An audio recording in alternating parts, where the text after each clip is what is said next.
calentamiento global.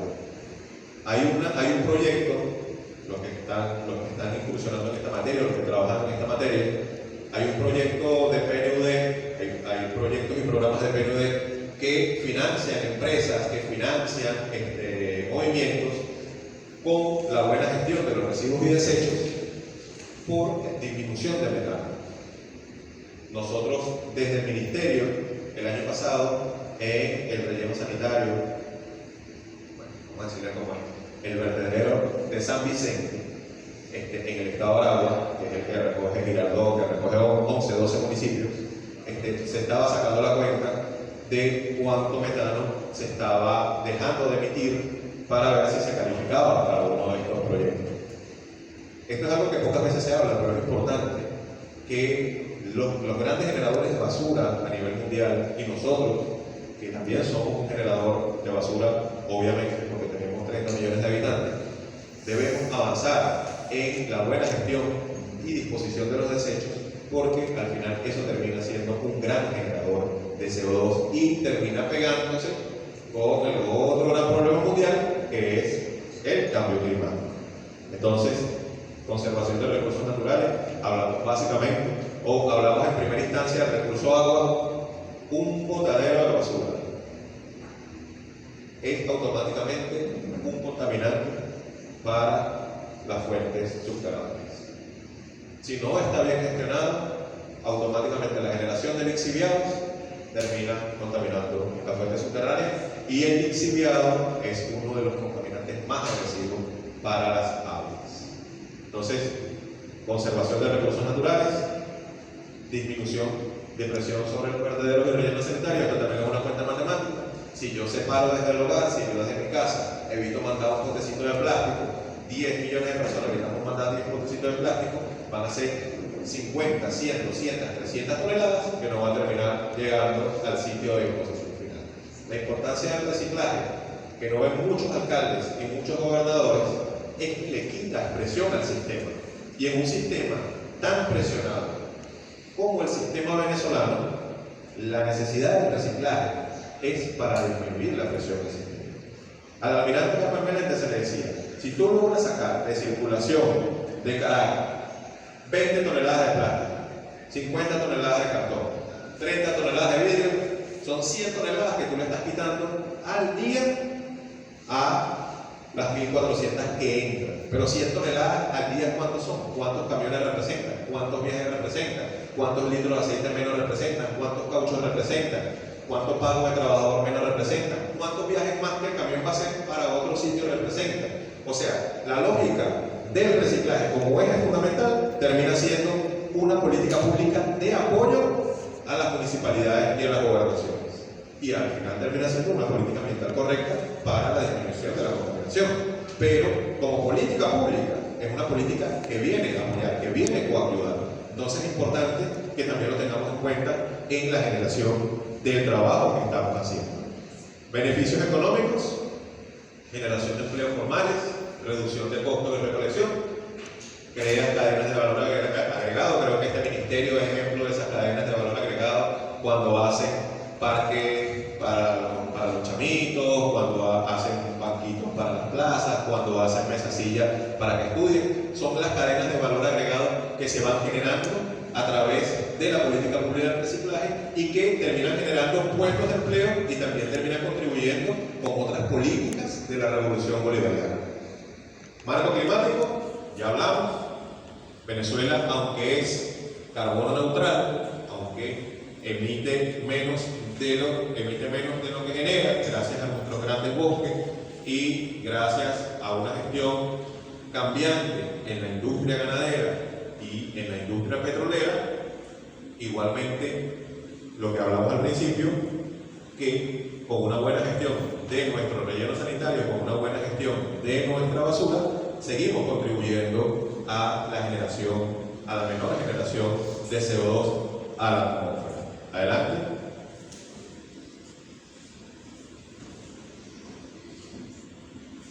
Atrás también decía que bueno, que era importante que en la medida que nosotros reciclemos, también disminuimos la presión sobre la extracción de nuevos recursos.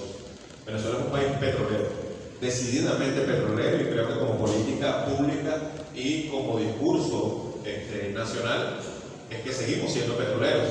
Venezuela es un país productor de polímeros, de plástico, a través de su industria PQV, y eso también genera una gran responsabilidad. Pero en la medida que nosotros, usando el reciclaje, podamos reintroducir a la cadena de valor la mayor cantidad de polímeros, la mayor cantidad de plástico, también dejamos de usar una cantidad importante de materia virgen y también contribuimos a la no contaminación o a la no extracción de esta materia virgen y la no degradación de nuestro sistema. Ahora, entramos ya en la fase final, el reciclaje en el contexto de la gran misión Madre Tierra Venezuela. Como ya lo dijimos, forma parte del vértice 6, del sexto vértice de esta gran misión que tiene 7 vértices, es el saneamiento para la vida. Transformar la visión sobre la basura como materia prima. Yo aquí también voy a dar otra opinión personal. Realmente nosotros realmente la basura, y esto puede sonar, realmente la basura no es un tesoro, es lo que yo creo. Porque los procesos que tú generas para el reciclaje muchas veces terminan siendo también agresivos. Y probablemente, y aquí voy a recurrir a una cita de un poeta que creo que era Galeano, no recuerdo, si la basura fuera un tesoro, ya las grandes transnacionales, ya los grandes poderes del mundo se hubiesen adueñado de eso. China tuvo 15, 20, 30 años exportando basura de otros países, comprando la basura para quemarla, para fortalecer lo que ahorita es China, el gran imperio chino, prácticamente a la par del gran imperio estadounidense. Entonces, pero China creo que fue en el 2021 que dijo: ya no compro más basura, ya no necesito más basura. Entonces los grandes países exportadores de basura, como era Canadá, como eran algunos países europeos, se vieron en la necesidad de, bueno, vamos a ver qué hacemos ahora con nuestra basura. Pero eso es importante que lo tengamos claro en esta clase que estamos viendo. Es mi opinión personal, lo digo Josué Alejandro López Vega: la basura no es un tesoro, pero la basura sí contribuye de manera importante a procesos organizativos y a procesos de transformación social en la mayoría de los espacios.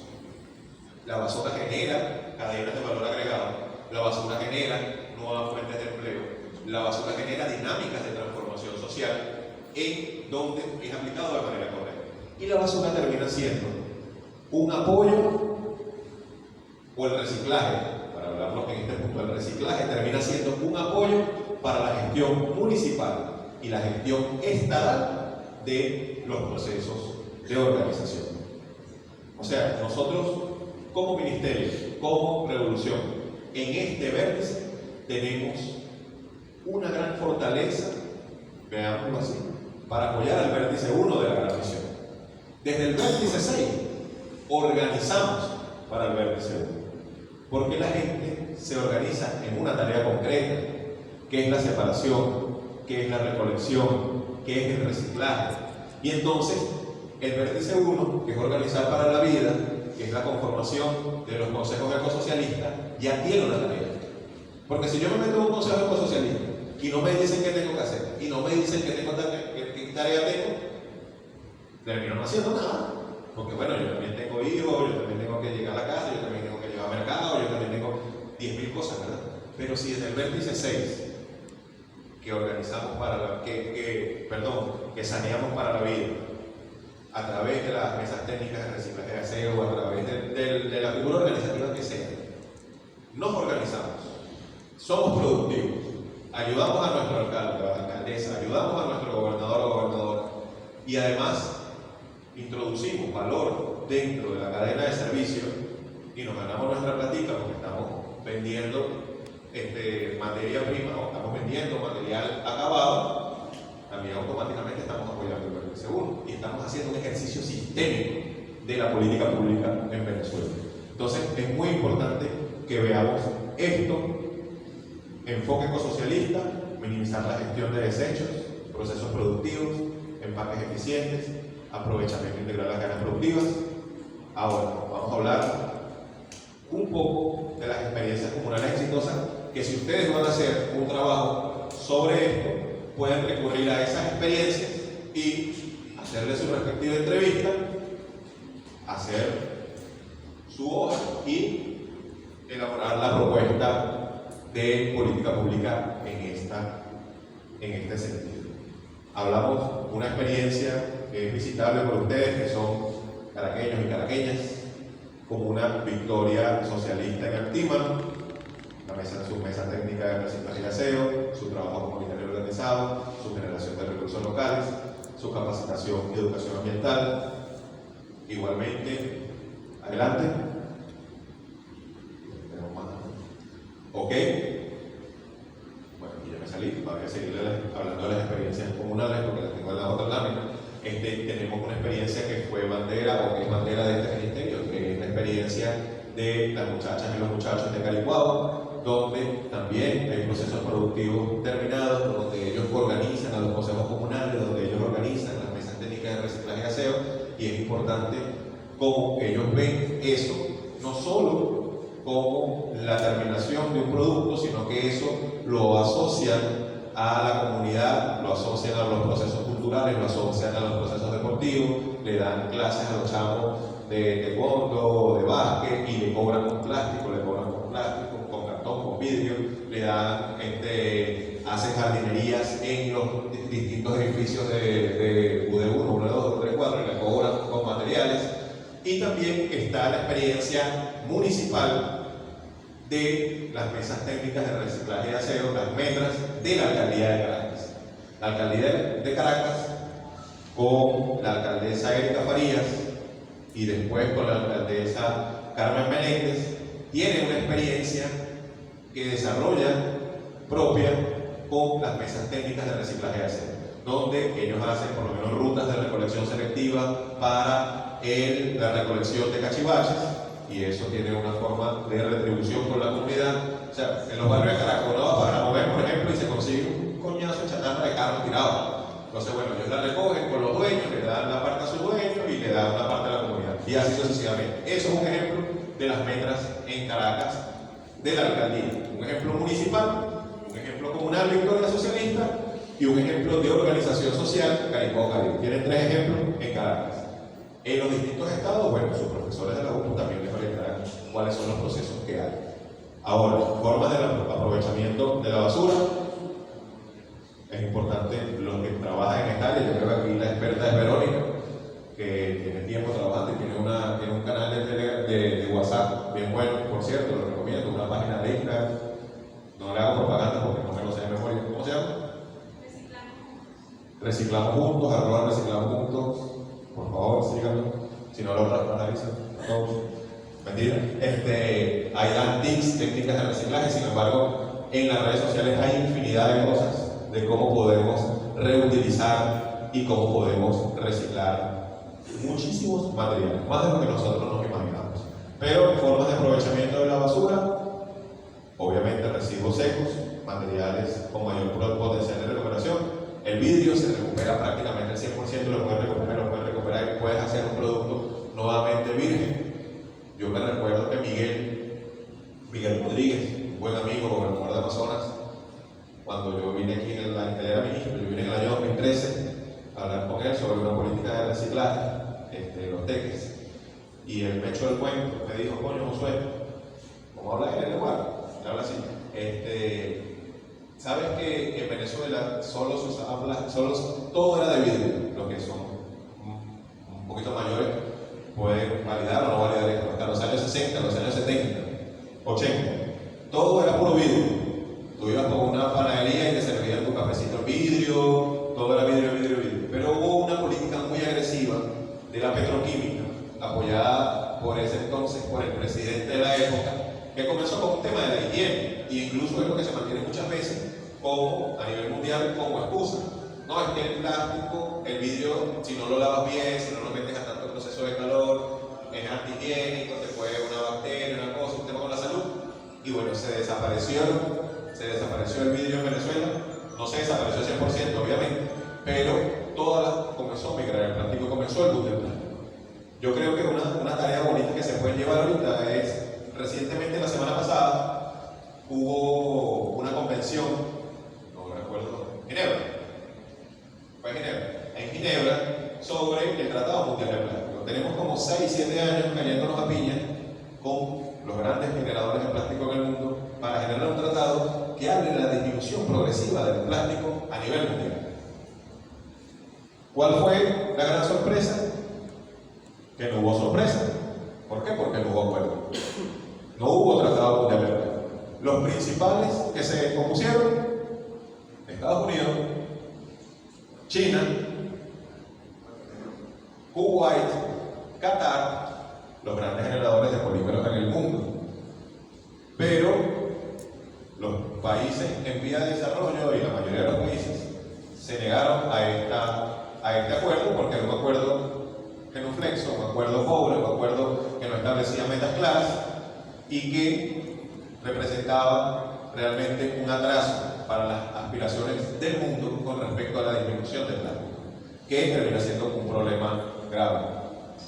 Entonces, vidrio, papel y cartón y plástico. La distribución de la basura. Nosotros, como seres humanos, a nivel mundial, producimos aproximadamente 0,80, 1 kilogramo de basura por persona.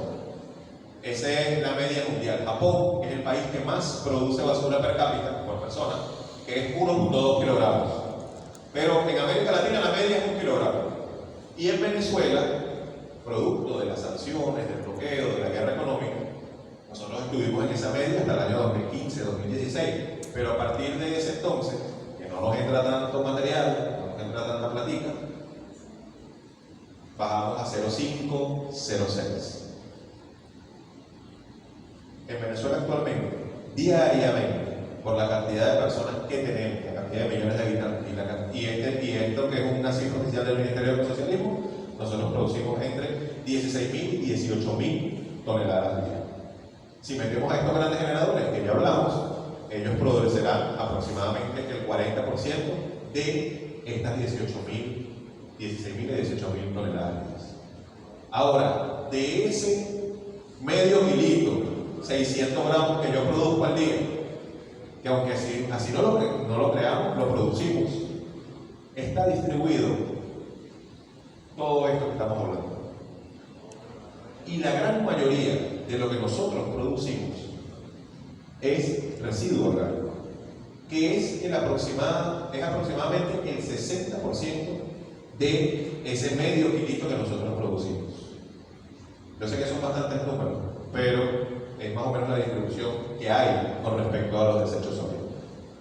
Producimos medio kilo de basura, de eso el 60% sería 300 gramos. 300 gramos es orgánico. Los otros 200 gramos se distribuyen en 5% plástico, 10% cartón, 3% vidrio, 2% metálico, 1% metálico, menos de 1% metálico. Y lo estamos viendo. Ese es el 100%. Así se distribuye nuestra basura. Así se distribuye lo que usted produce, lo que yo produzco. La mayoría es orgánico, después cartón, vidrio, de la forma de aprovechamiento. Aquí creo que nosotros tenemos un tema con los metales. Son un tema delicado, porque bueno, eso forma parte de convenios internacionales, el convenio de Basilea, y actualmente nosotros tenemos centralizados en la Vicepresidencia de la República todo lo que es la exportación de los materiales metálicos, está catalogado como material estratégico. Eso puede ser otra de las políticas públicas que pudiésemos generar en sus documentos, en sus artículos, cómo seguimos cumpliendo Basilea y el Ministerio de Ecosocialismo cumple su responsabilidad ante un convenio internacional y se mantiene el flujo de los materiales estratégicos. Eso puede ser otra. Y bueno, los envases compuestos, que es el gran dolor de cabeza del mundo, porque muchas veces no tienen formas de reciclaje y terminan siendo un problema eterno para el planeta Tierra. Esto es otro tema. Ya hablamos de los orgánicos, el 60%. El orgánico, ¿qué puedes hacer con el orgánico? Desde el punto de vista de organización comunal, abono, compost. ¿Cuál es la problemática del orgánico? Que el orgánico ocupa grandes cantidades, grandes dimensiones y su manejo debe ser siempre con maquinaria pesada. O la mayoría de las veces con maquinaria pesada, porque es que es increíble. Usted te dice, bueno, es que yo produzco medio kilito, pero es que imagínate una ciudad de 6 millones de habitantes produciendo medio kilito. Y después imagínate que el 60% de eso sea orgánico. Una montaña, en una semana en una montaña el tamaño de este edificio, ¿cómo lo manejas? Y los procesos de descomposición para generar un producto terminado como el abono son entre 45 y 60 días. Los chinos descubrieron unas bacterias que hacen que el proceso sea mucho más rápido, sin embargo no lo tenemos aquí. Si las tuviésemos aquí probablemente estuviésemos generando abono para la gran misión Agro-Venezuela y estuviésemos llenando todos los bancales que tiene este ministerio para sembrar y que las plantas crecieran mucho más rápido porque sería un sustrato de una tierra mucho más productiva, pero no es la realidad actual. Eso puede ser otro punto interesante que podemos tomar para la tarea. Y otro punto interesante, cómo reciclamos los secos, cómo reciclamos los orgánicos y cómo reciclamos los residuos especiales y peligrosos. Aquí nosotros tenemos una tarea titánica que hacer, lo que hemos llamado los RAEs. En el ministerio hay un registro de empresas que manejan los residuos peligrosos. Y ustedes dirán, pero ¿qué tengo que ver yo con los residuos peligrosos? Todos ahorita tienen en su bolsillo un teléfono. Uno o dos teléfonos. Yo tengo uno. Ese teléfono es un RAE. Y ese teléfono tiene y contiene materiales y desechos que cuando son depositados de manera incorrecta en un espacio o son simplemente tirados en una montaña, terminan contaminando de manera importante el espacio donde fue colocado. Entonces, la gestión de residuos y desechos, residuos materiales eléctricos y electrónicos en el país también es otro punto a tratar dentro de este gran sistema. Porque se genera mucho. Imagínense cuántas computadoras. Aquí la mayoría debemos ser servidores públicos, funcionarios públicos o estudiantes de alguna universidad y debemos ver la realidad. Aquí nada más vemos un videobeam, una, dos cornetas, este bichito que está aquí, una larga, otro videobeam por allá, 4 cornetas, un aire acondicionado que ojalá no lo haya cargado con el revertidor, porque si no, bueno, es uno de los gases refrigerantes que más afecta a la capa de ozono. Allá adentro hay otra computadora, todos los teléfonos que tenemos. Estas lámparas que son inteligentes también contienen una tableta que termina siendo un residuo eléctrico y electrónico. Entonces, imagínense nada más en el espacio que estamos parados, la cantidad de RAEs que hay. Y qué política tiene este ministerio y qué política estamos generando o que estamos proponiendo nosotros como postdoctorantes para esa gestión de residuos y desechos de los materiales eléctricos y electrónicos. Y en otros países eso es una mina de plata, porque imagínate que de ese telefonito, de tantos telefonitos que tenemos,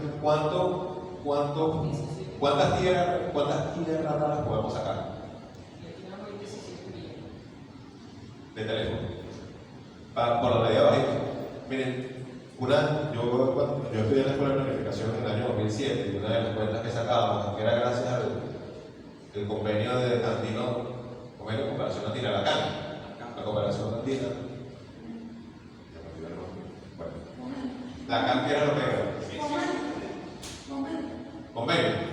Sí, eran los países bolivarianos, que Chávez se salió como en el 2010. Gracias a ese convenio que tenía preferencias arancelarias, en el país ingresaron 80 millones de teléfonos y habíamos menos de 30 millones de habitantes, o sea, cada habitante tenía 3 millones de teléfonos, 3 teléfonos, un ejemplo, pues. Entonces, imagínense la cantidad de residuos y desechos electrónicos de materiales que ingresó ese año. Y ahorita, igual, la mayoría de nosotros, ahora nuestros niños también tiene el teléfono a una corta edad. Y la cantidad de aparatos, la mayoría, traen residuos eléctricos o traen equipos, componentes eléctricos y electrónicos. Entonces, esto es otro punto muy interesante que nosotros tenemos que ver dentro de este gran sistema.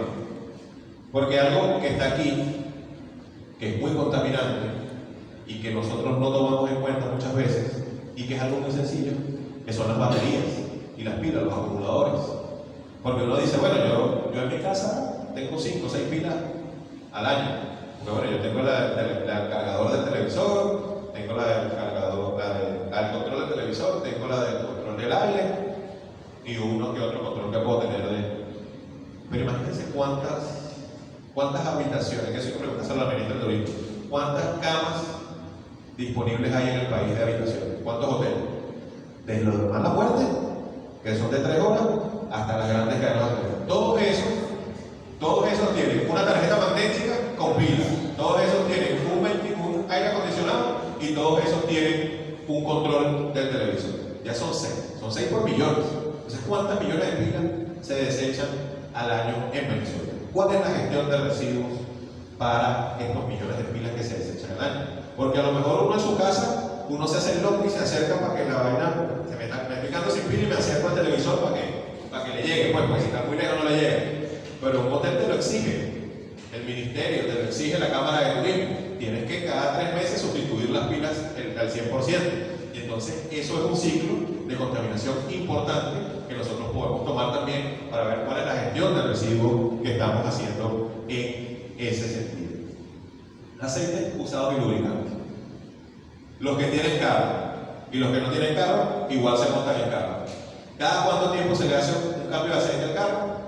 Cada 5.000 kilómetros. Si eres alguien disciplinado con tu carro o si tienes placa para hacerlo, ¿verdad?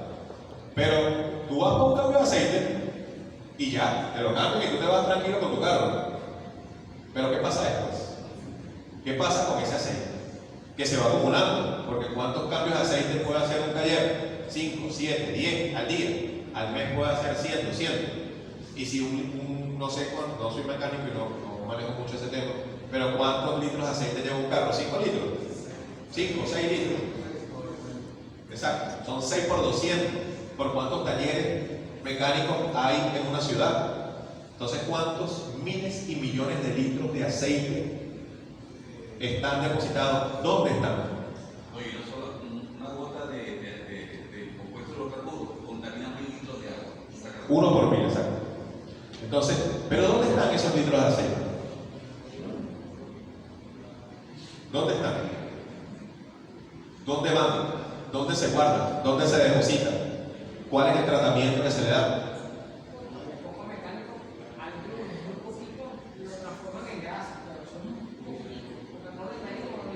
Pero es que eso es un proceso de reutilización, pero se reciclan, lo reciclan, lo reintroducen al sistema.